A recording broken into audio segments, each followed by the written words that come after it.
Imagine this. A 12-year-old girl storms into Judge Caprio's courtroom radiating an attitude that would unsettle the most composed adult. She's not here by choice, her mother dragged her along. What begins as a routine traffic hearing transforms into a master class in respect, accountability, and parenting that this child will carry forever. Drop a comment telling us where you're watching from, because this story about dignity, consequences, and what it truly means to raise good humans, not just comfortable ones, strikes a chord across every culture and community. Wednesday afternoon, 2:30 p.m., Providence Municipal Court. Judge Frank Caprio reviews the afternoon docket from his bench. The case appears unremarkable at first. Sarah Martinez, 34, cited for 3 unpaid parking tickets and expired vehicle registration. Nothing extraordinary. Nothing hinting at the profound moment about to unfold within these walls. The bailiff's voice echoes through the chamber, calling the case. The heavy oak doors sweep open. Sarah Martinez enters first, a woman in her mid-30s still wearing faded medical scrubs. From her shift, her shoulders bow slightly under invisible weight. The exhaustion of someone juggling multiple jobs carved into every movement. Hair pulled into a no-nonsense ponytail, eyes revealing sleepless nights that have become her norm. She approaches the bench with hesitant steps, each one acknowledging her predicament while wordlessly pleading her circumstances. Behind her moves an entirely different force of nature.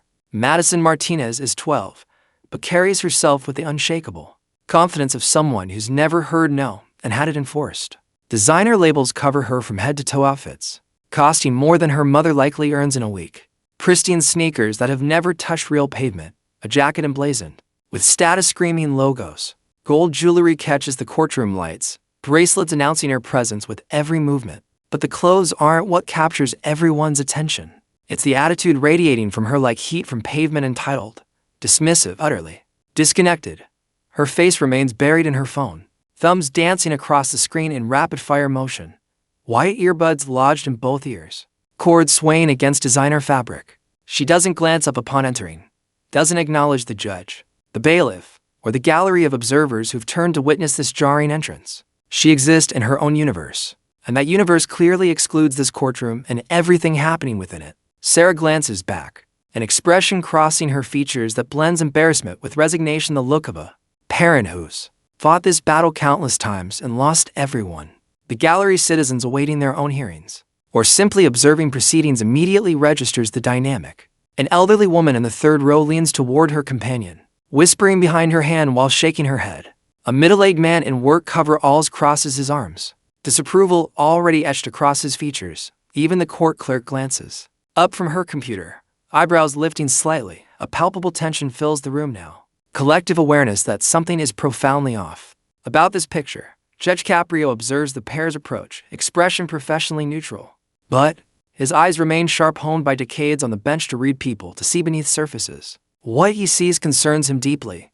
An exhausted mother in medical scrubs, unable to afford basic expenses, and a daughter dripping in luxury, completely detached from the struggle unfolding beside her. He clears his throat, voice calm and measured. Ms. Martinez, please approach the bench. Sarah Martinez steps forward.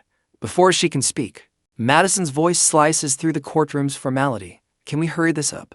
I have plans. The words carry clearly, spoken with casual entitlement, by someone genuinely convinced their time holds more value than everyone else's combined. She still hasn't looked up. Sarah's face flushes crimson. She turns slightly, voice dropping to a harsh whisper. Madison, please. Not now. Judge Caprio's expression remains unchanged, but there's a subtle shift in his bearing. He leans forward, slightly, hands folding deliberately on the bench. Young lady, I'm speaking with your mother. Please wait quietly. Simple, stated with calm authority from someone who expects compliance. But Madison doesn't remove her earbuds, doesn't even look up. Instead, she releases an audible sigh, dramatic, exaggerated, designed to communicate maximum irritation with minimum effort. She shifts her weight from one expensive sneaker to the other, her entire body language screaming impatience. The gallery reacts immediately. Whispers ripple through the benches like wind through grass. The woman in back shakes her head in disbelief. The man in coveralls uncrosses his arms only to fold them tighter, jaw visibly clenched. Even the bailiff, standing near the door with the practiced stillness of someone who's witnessed everything, raises his eyebrows fractionally. This level of disrespect is rare, especially from a child. Judge Caprio registers every reaction, his experienced eyes taking the room's temperature. He returns attention to Sarah Martinez while mentally noting, this won't be his last interaction.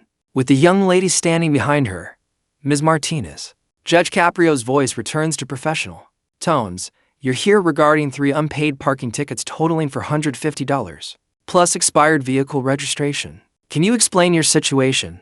Sarah inhales deeply. Hands clasped so tightly her knuckles bleach white. Your Honor, I work as a registered nurse at Providence General. I've been picking up every extra shift available, and I work weekends catering to make ends meet. The tickets accumulated while I was trying to keep everything else afloat. My registration expired because I couldn't afford both renewal and the repair work. My car needed to pass inspection. Her voice remains steady, but quiet, the tone of someone who's explained their financial struggles too many times to too many people. I'm not making excuses, Your Honor. I know I should have addressed this sooner. I'm respectfully asking for time to pay. I can manage $50 monthly if that's acceptable. Judge Caprio nods, expression softening as he reviews her file before he can respond. Madison's voice cuts like a blade. Oh my God, Mom, just pay it so we can leave. This is taking forever. Every head swivels. The interruption is so brazenly disrespectful that complete silence descends. Even the clerk stops typing. Sarah's face transitions from embarrassed red to mortified crimson. She whirls toward her daughter, voice sharp but desperate. Madison Murray, I need you to be quiet right now. Please. Madison finally looks up from her phone, but only to roll her eyes. With theatrical exaggeration, whatever, she draws the word into 3 contemptuous syllables. Judge Caprio's expression hardens. His voice remains calm, but steel threads beneath. Young lady, I need you to remain silent while I'm speaking with your mother. This is a courtroom, not a social gathering. Madison looks directly at the judge for the first time. She doesn't remove her earbuds, doesn't put away her phone. Instead, she meets his gaze with a smirk suggesting she finds this entire proceeding beneath her. Fine. The single word drips with insolence, then she looks back down, thumbs resuming their rapid dance. The gallery erupts in whispers. A woman near the front mutters just loud enough to carry, unbelievable. An older man shakes his head slowly, his expression showing the kind of disapproval that comes from a different generation, one that wouldn't have tolerated such behavior. For a single heartbeat, Judge Caprio allows the moment to settle before returning to Sarah. Ms. Martinez, you mentioned you're a nurse. How long have you worked in healthcare? Sarah seems grateful for the redirect, eager to move past her daughter's behavior. 12 years. Your Honor, I work in the emergency department. It's demanding, but I love helping people. The judge nods. And you're raising your daughter alone. Sarah hesitates. In that pause, an entire story breathes. Yes, Your Honor. Her father and I divorced 3 years ago. It's just the 2 of us now. Before the judge can probe further, Madison interjects again, still not looking up, not really alone. I see Dad all the time. He actually has money. The statement hangs in the air, cruel in its casual delivery. Sarah's shoulders collapse inward as though physically struck. Her eyes glisten with tears she's clearly fighting to contain. The gallery's reaction is immediate and visceral. Gasps and sharp intakes of breath echo through the chamber. The woman who muttered earlier now sits forward, hand pressed to her chest as if personally wounded. The elderly man who'd been shaking his head now stares at Madison with open disbelief. Judge Caprio's hands tighten almost imperceptibly on the bench's edge. Ms. Martinez, he says to Madison, voice dropping to a tone that makes everyone sit straighter. That comment was disrespectful and cruel. You will not speak that way about your mother in this courtroom or anywhere else in my presence. Madison shrugs with supreme indifference. I'm just saying the truth. Mom works all the time and we're still broke. Dad works and actually has nice things. It's just facts. Sarah makes a small sound, something between a gasp and a sob she tries to swallow. She turns away from her daughter, facing the judge fully now, as if physically blocking Madison from her sight might somehow block the pain of those words. Your Honor, I apologize for my daughter's behavior. This isn't how I raised her. Judge Caprio's gaze shifts between mother and daughter, experienced eyes reading the dynamic with crystalline clarity. Clearly, someone is raising her differently now. Sarah's voice drops to barely above a whisper. Her father. He fills her head with ideas about success equaling money. He buys her things I can't afford. Makes me look like a failure in her eyes. Madison scoffs loudly. You make yourself look like a failure, Mom. I don't need Dad's help with that. The courtroom explodes in reaction. Multiple people gasp audibly. A woman in the back row surges to her feet, face flushed with anger before her companion pulls her back down. The bailiff takes an instinctive step forward, hand moving toward his position by the judge's bench. Sensing the situation escalating beyond typical hearing parameters, Judge Caprio raises one hand, a simple gesture that immediately quiets the room. His voice, when it comes, carries the weight of decades on the bench and the authority of someone who's witnessed every variety of human behavior. He will not be shocked, but he also will not tolerate certain lines being crossed. Ms. Martinez, he says, addressing Madison directly, eyes locked on hers with an intensity that finally makes her look up and actually pay attention. You have just crossed a line in my courtroom. The silence feels oppressive, heavy. Every person in the gallery leans forward slightly. Sensing something significant approaching, Judge Caprio's gaze remains fixed on Madison, who's finally stopped looking at her phone, though she clutches it like a lifeline. The smirk persists, but it's lost confidence. Something in the judge's tone has penetrated her bubble of entitlement. Your Honor, Sarah begins, voice shaking. I can handle this at home. Please, let's just discuss the tickets. Judge Caprio raises his hand gently, eyes never leaving Madison. Ms. Martinez, your mother is trying to protect you right now. The question is whether you deserve that protection. Madison's phone suddenly buzzes loudly, vibration audible in the quiet courtroom. Without thinking, without any awareness of how inappropriate it is, she glances at the screen. Her face lights up. It's my dad, she announces, as if this information is relevant and important. Judge Caprio's voice cuts with surgical precision. Put that phone away, immediately. Madison's thumb hovers over the screen. But he's calling me, I said immediately. There's no anger in the judge's voice, but something more powerful than anger. Absolute authority, the kind that cannot be argued with or negotiated. Madison hesitates, then makes a choice that will define the rest of this hearing. She answers the call. Dad, yeah, I'm stuck in court with Mom. She's being all dramatic about parking tickets again. The courtroom erupts. Multiple voices rise at once. The bailiff moves forward quickly. Judge Caprio's hand comes down on his gavel once a sharp crack, silencing the room instantly. Ms. Martinez, and that call right now, and hand your phone to the bailiff. Madison pulls the phone from her ear, staring at the judge with genuine shock.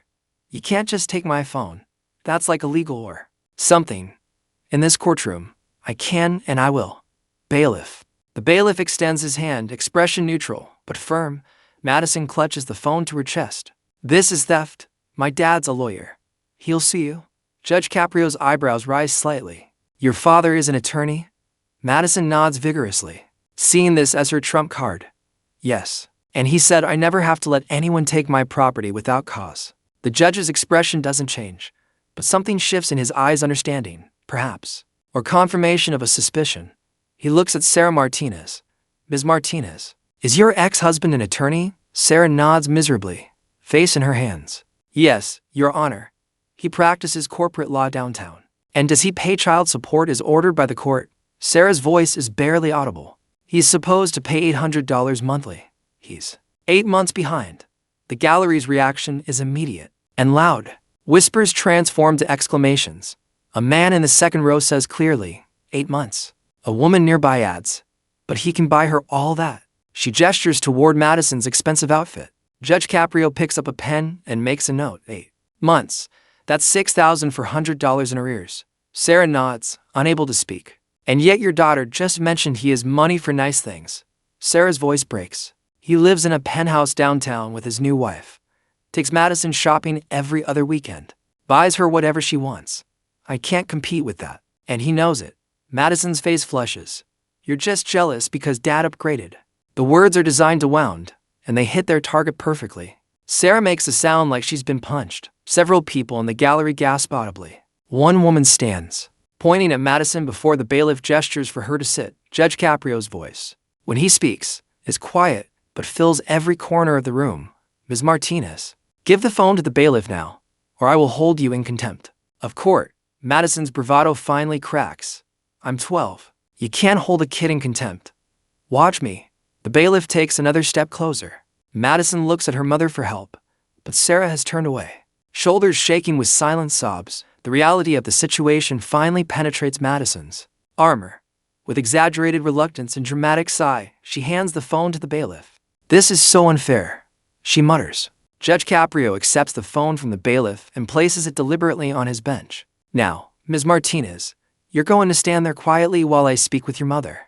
If you interrupt again, there will be consequences you won't like. You understand. Madison crosses her arms tightly, but nods. I asked you a question, do you understand? Yes, Madison says through gritted teeth. Yes, what?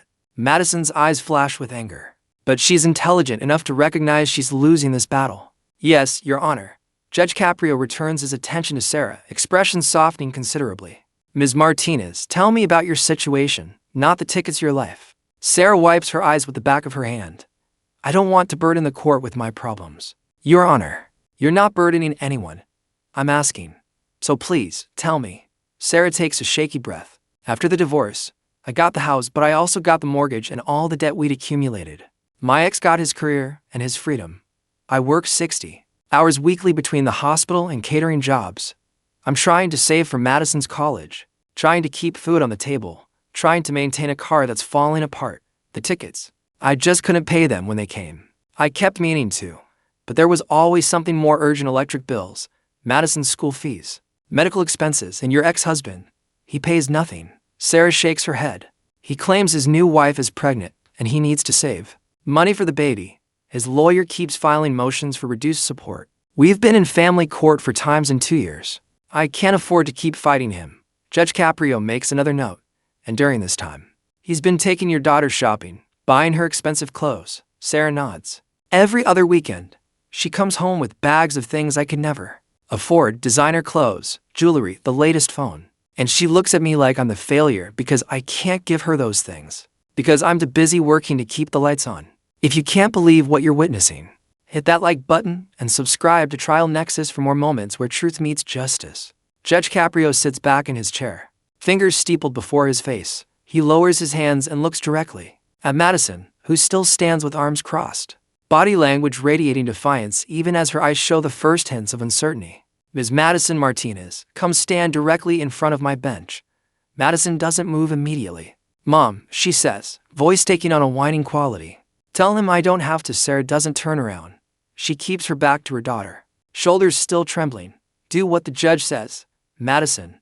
Her voice is flat, empty of the usual maternal protectiveness. Madison shuffles forward reluctantly, expensive sneakers squeaking slightly on polished courtroom floor. She stops several feet from the bench, refusing eye contact. Judge Caprio waits until she looks up. When their eyes meet, he speaks in a tone neither harsh nor gentle, but carrying the weight of someone who's seen too many lives damaged by the same patterns. Madison, do you know what your mother does at her job? Madison shrugs. She's a nurse. I asked if you know what she does, not what her title is. Madison's face shows irritation. She, takes care of sick people or whatever. I don't know the details. Judge Caprio nods slowly. She saves lives. She holds the hands of dying patients. She works holidays and weekends. She comes home exhausted and still has to take care of you. He pauses. And what do you do? Madison, what do you contribute? The question hangs in the air. Madison's mouth opens and closes. I'm in middle school. I don't have to contribute anything. I'm a kid. That's interesting, the judge says. You're a kid when it comes to responsibility, but you're old enough to judge your mother's worth based on her bank account. Madison's face flushes. That's not what I said. It's exactly what you said. You told this entire courtroom that your father has money and your mother doesn't, implying that makes him better, makes him more successful, makes him more worthy of respect. Madison looks away. I didn't mean it like that. How did you mean it? Silence. Madison stares at the floor. Judge Caprio continues. When was the last time you thanked your mother for anything? Madison's voice is small now, defensive. I don't know. Why does that matter? Because gratitude matters. Respect matters. Your mother is standing here humiliated because she couldn't pay parking tickets while working 60 hours weekly to support you. And you're standing here acting like she's an inconvenience. Madison's arms tighten across her chest. She doesn't say anything, but her jaw is clenched. Judge Caprio leans forward. Let me tell you something about your father, Madison. A man who is 8 months behind on child support, but takes you shopping for designer clothes, isn't teaching you about success. He's teaching you about manipulation. He's buying your loyalty because it's easier than being a real parent. The courtroom is absolutely silent. Every eye is on Madison, whose face has gone pale. That's not true. He loves me. I'm sure he does. But love without responsibility is just empty words. Your mother loves you too.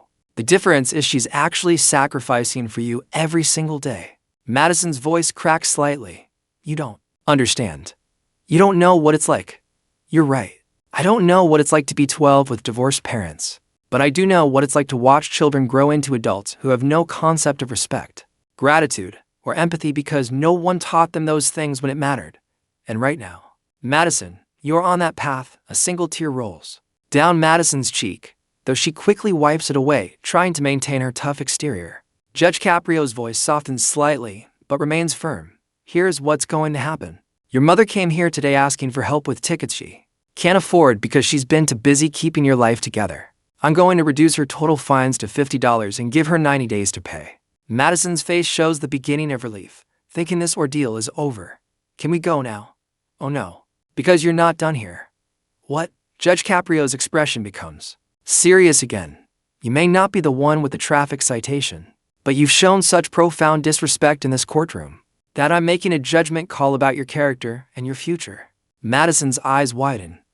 What does that mean? It means I'm ordering you to complete 40 hours of community service. You can't do that. I'm just a kid. You keep saying that, but you haven't been acting like a child. You've been acting like someone who thinks the world owes them something. Community service will teach you otherwise. Madison turns to her mother. Desperately, Mom, tell him he can't do this. Sarah finally turns around. Her eyes are red from crying, but there's something new in her expression, something harder, more resolved. Your Honor, she says quietly, I support your decision completely. Madison's mouth drops open in betrayal. Mom, what are you doing? Sarah takes a step toward her daughter. For years, Madison, I've made excuses for your behavior. I've told myself it's the divorce. It's your father's influence. It's your age. But today, watching you disrespect me in front of all these people, I realized I've been failing you by not setting boundaries. Judge Caprio is right. You need to learn what real work looks like, what real struggle looks like. Madison's voice rises to near shouting. I can't believe you're doing this to me. You're supposed to be on my side. I am on your side, Sarah says, voice steady now despite tears still streaming down her face. That's exactly why I'm agreeing with this, because letting you continue down this path isn't love. It's neglect. Judge Caprio nods approvingly at Sarah before returning attention to Madison. You'll complete your 40 hours at Sunset Nursing Home. You'll help care for elderly patients who have no family visiting them, people who worked their entire lives and are now alone. You'll do it every Saturday for the next 10 weeks. 4 hours each day. Madison's face is now streaked with tears, her carefully constructed armor completely shattered. This isn't fair. Fair. Judge Caprio's voice takes on an edge. Your mother working 2 jobs while your father lives in luxury isn't fair. Your mother going without so you can have school supplies isn't fair. The consequences for your behavior. That's not about fairness. That's about accountability. And, Madison, accountability is something you're about to learn intimately. The gallery sits in stunned silence, many nodding in agreement, some wiping their own eyes. Judge Caprio isn't finished. Before you leave this courtroom, you owe your mother an apology. Madison stands frozen, face wet with tears, body language completely transformed from the arrogant girl who walked in an hour ago. Judge Caprio's words hang in the air like a sentence awaiting execution. You owe your mother an apology, and you're going to give it to her right here, right now. In front of everyone in this courtroom, Madison's voice emerges as a whisper. Can't I just apologize at home? No. You disrespected her publicly. You humiliated her in front of strangers. You'll apologize the same way. Madison looks at her mother, whose face shows a mixture of pain and something else, something that might be hope.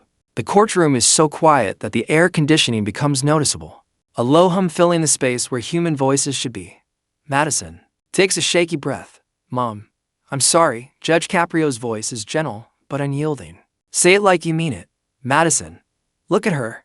Really look at her and say what you're sorry for. Madison's face crumples. Fresh tears spill down her cheeks, taking mascara with them in dark streaks. She takes a step toward her mother, hands trembling at her sides. Mom, she begins again, voice breaking on the single syllable. I'm sorry for what I said about you, about Dad having money and you being broke. I'm sorry for being embarrassed of you. I'm sorry for not seeing how hard you work. Her voice drops to barely audible. I'm sorry for making you feel like you're not enough, because you are. You're more than enough. Sarah's face transforms. The hardness that had settled there moments ago melts away, replaced by the tender expression of a mother who has waited years to hear these words. She opens her arms, and Madison collapses into them, sobbing against her mother's shoulder. The expensive jacket and designer labels seem ridiculous now, costumes on a child who suddenly looks very young and very lost. Sarah wraps her arms around her daughter, one hand coming up to stroke her hair, the automatic gesture of maternal comfort that transcends anger and hurt. I love you, Sarah whispers. I've always loved you. Even when you make it hard. Especially when you make it hard. The gallery watches with tissues pressed to eyes.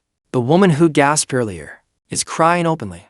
The man in coveralls has his hand over his mouth, his own eyes glistening. Even the bailiff, who prides himself on professional detachment, looks away for a moment, blinking rapidly. Judge Caprio watches the embrace with an expression suggesting this is why he does this job, not for the fines or regulations, but for these moments when something broken begins to mend. He allows them a long moment before speaking again, voice soft. Ms. Martinez, look at me. Madison pulls back from her mother, wiping her face with her hands, leaving smears of makeup across her cheeks. You're going to start your community service this Saturday. The coordinator at Sunset Nursing Home is expecting you at 9 in the morning.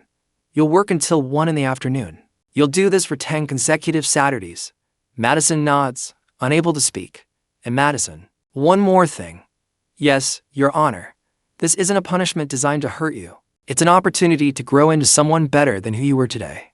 The people you're going to help, they've lived full lives. They've worked hard. They've struggled. They have wisdom you need. If you're smart, you'll listen to them. Madison nods again, something in her expression suggesting the message has landed. Thank you, Your Honor, she says quietly. 6 weeks pass. The courtroom buzzes with Thursday afternoon activity. When Sarah Martinez appears again, this time without a citation, without legal obligation to be there. She's requested to speak with Judge Caprio, and he's agreed to see her during a docket break. She enters with Madison beside her, and the change in the girl is immediately visible. The expensive clothes are gone, replaced with simple jeans and a modest sweater. No jewelry except small earrings. Her hair is pulled back in a practical ponytail similar to her mother's. Most notably, there's no phone in her hand. She walks beside her mother instead of behind her, and when they approach the bench, she meets the judge's eyes with something that looks like respect. Ms. Martinez, Judge Caprio says with a slight smile, I wasn't expecting to see you back so soon. I hope everything is all right. Sarah's face breaks into a genuine smile, the first one anyone in this courtroom has seen from her. Everything is more than all right, Your Honor. I wanted to update you on Madison's progress, and she wanted to say something herself. Judge Caprio nods at Madison. Go ahead. Madison takes a breath, voice steady and clear. Your Honor, I've completed 32 of my 40 hours at Sunset. I wanted to come tell you that it's been. She pauses, searching for the right word. Life-changing. I met a woman there, Mrs. Chen. She's 84, and no one visits her anymore. She worked 3 jobs her whole life to send her kids to college. When she talks about her life, about her struggles, I see my mom. I see what my mom is doing for me. Judge Caprio leans back in his chair, expression pleased. And what else have you learned?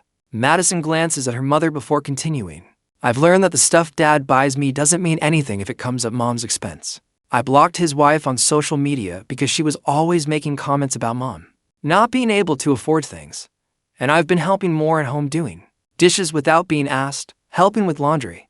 Small stuff.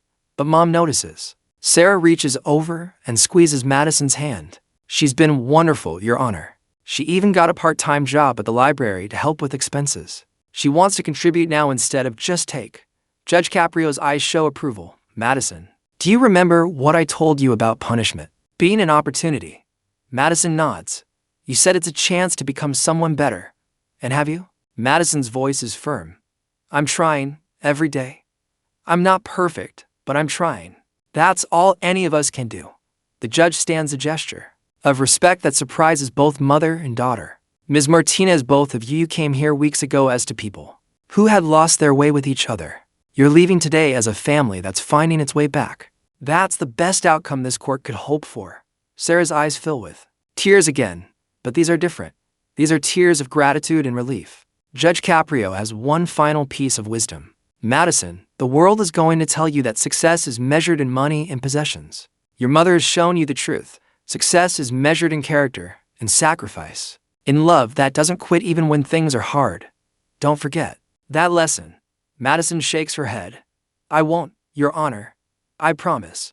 As they turn to leave, Madison puts her arm around her mother's shoulders. And Sarah leans into her daughter, the two of them walking out together in a way they haven't in years. The courtroom watches them go. When the door closes, Judge Caprio sits back down with a small, satisfied smile. Don't forget to subscribe to Trial Nexus for more incredible courtroom moments, where entitled behavior meets real consequences, and where judges like Frank Caprio remind us that justice is about more than laws. It's about lessons that change lives. Hit that like button if you believe every child deserves to learn the value of respect and hard work.